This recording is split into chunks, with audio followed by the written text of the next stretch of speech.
नमस्कार, मैं हूं आपके साथ अक्षय कुमार। आप सभी का स्वागत करता हूं आनंद भारत न्यूज़ में। हम आपसे आज एक सवाल पूछने वाले हैं कि अगर आपके देश के नेता देश को तबाह करने पर उतर जाएं तो आप क्या करेंगे। आज हम आपको बताने वाले हैं कि किस सरकार ने चीन से हाथ मिलाया है। भारत और चीन सेना के बीच हुई आपसी झड़प में भारत के 20 सैनिक वीरगति को प्राप्त हुए हैं। वहीं चीन ने भी कमांडिंग ऑफिसर समेत अपने 20 से ज़्यादा सैनिकों को खोया है। इसी बीच भारत सरकार लगातार तनाव को ख़त्म करने की कोशिशों में जुटी है, लेकिन विपक्ष ने राष्ट्रीय सुरक्षा मामलों पर केवल राजनीति खेली और चीन पर बिल्कुल मौन रही। ऐसा क्यों हुआ? पूरे मामले पर यदि गौर करें तो पता चलता है कि वह कांग्रेस पार्टी जो भारत चीन मामले पर लगातार मोदी सरकार की आलोचना कर रही थी, उसी कांग्रेस पार्टी के चीन की कम्युनिस्ट पार्टी के साथ गहरे संबंध है, जो स्पष्ट बताते हैं कि कांग्रेस ने आखिर हमेशा चीन के प्रति अपना रवैया इतना नरम क्यों रखा और क्यों भारतीय सेना पर हमला करने के बावजूद कांग्रेस ने कभी चीन को लेकर एक शब्द नहीं बोला, जबकि दूसरी ओर अपने देश की सरकार पर सवाल उठाते रहे हैं। कांग्रेस ने महत्वपूर्ण मुद्दों पर परामर्श के लिए सीसीपी के साथ एक समझौते किए थे।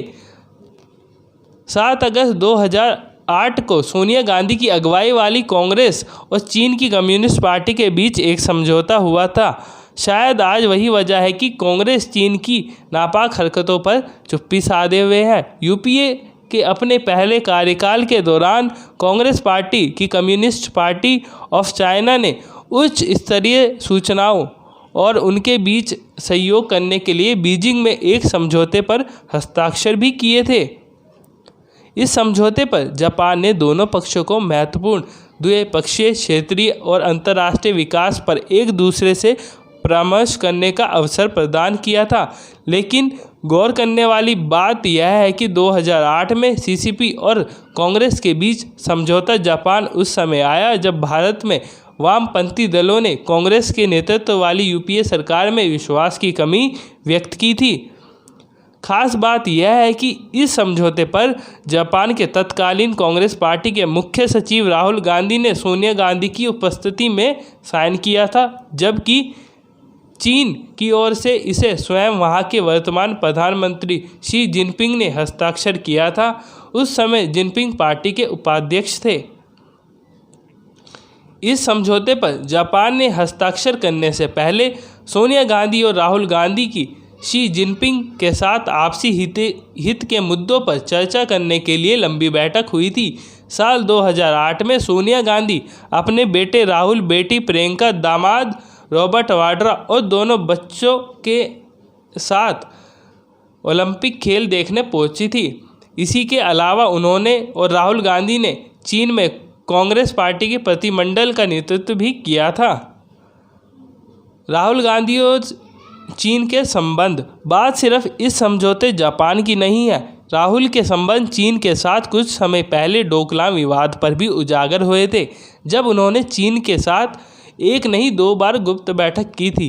पहली मीटिंग 2017 में हुई थी, जब उन्होंने चीनी राजदूत लू ओ के साथ उस समय बैठक की थी जब भारत और चीन के बीच डोकलाम विवाद छिड़ा था। इस बैठक के संबंध में पहले तो कांग्रेस ने साफ इनकार कर दिया, लेकिन जब चीन की एम्बेसी ने खुद इसका खुलासा किया तो कांग्रेस को इस मुद्दे पर काफ़ी जिल्लत झेलनी पड़ी थी। यह बैठक विशेष रूप से संदिग्ध इसलिए भी थी क्योंकि उस समय कांग्रेस पार्टी और राहुल गांधी चीन के साथ चल रहे सैन्य गतिरोध पर अपने रुख पर कायम रहते हुए भारत सरकार पर तीखे हमले कर रहे थे।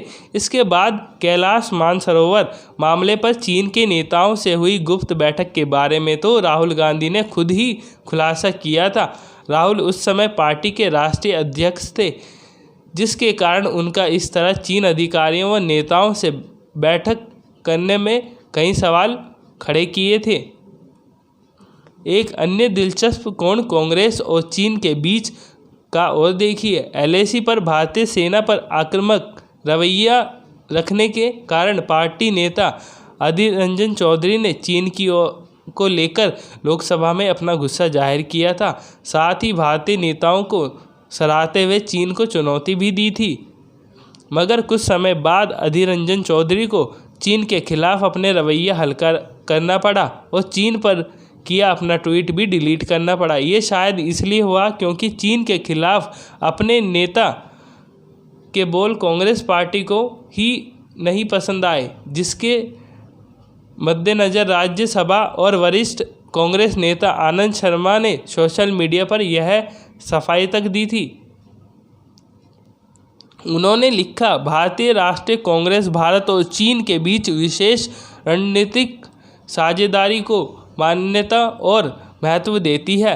दुनिया को दो प्राचीन सभ्यताओं और बड़ी अर्थव्यवस्थाओं के रूप में दोनों देशों को 21वीं शताब्दी में एक महत्वपूर्ण योगदान देने के लिए नियतित किया गया है।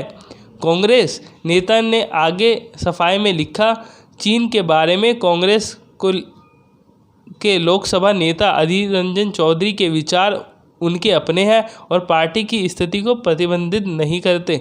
अगर आपको दोस्तों ये वीडियो पसंद आई हो तो लाइक और सब्सक्राइब जरूर करें और साथ ही कमेंट बॉक्स में जाकर कमेंट करना ना भूलें।